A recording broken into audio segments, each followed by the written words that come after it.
I distinctly remember at 11 years old was the first time you had paper out. Did you ever paper out? I did. Okay. And for a kid, like, that was like, That you was how I made my arrived, first money too. Yeah. right? It was, you arrived. Did you have to collect? Yeah. Me too. Yeah. I had to collect. Having to collect is something that a lot of kids have never had to experience. Trying to go up to a front door, knock, and trying to get someone to give you money. Yeah, well, I'll tell you, I got my biggest tip ever. I mean, I think I got a $20 tip for someone. And back then, That's huge. that's huge. And it was from somebody that couldn't afford to give me a $20 tip. I went to collect, and, you know, he opened the door, and there were literally 4 guys surrounding him.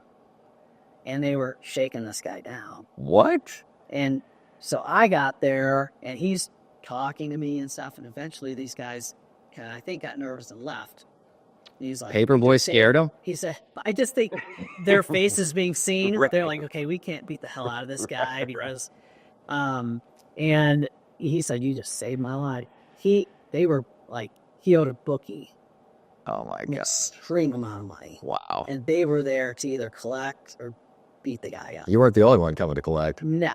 And so $20 for me was a lot better, you know what I mean? But it was, so yeah, that was pretty funny. Wow. But at that same age at 11, you know, I helped, you know, my dad clean the VFW bar on the weekends. I was a bartender at the VFW there. Yeah, I remember that.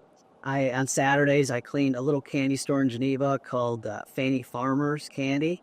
And then I cut grass and, you know, shovel winter stuff. So I always had money in my pocket. Yep. And so independence was important for me back then because I didn't have a choice. If I didn't make the money, I couldn't go and do the things that I wanted to do. Yeah. So hard work and just putting in the hours was never an issue for me. It was just part of life.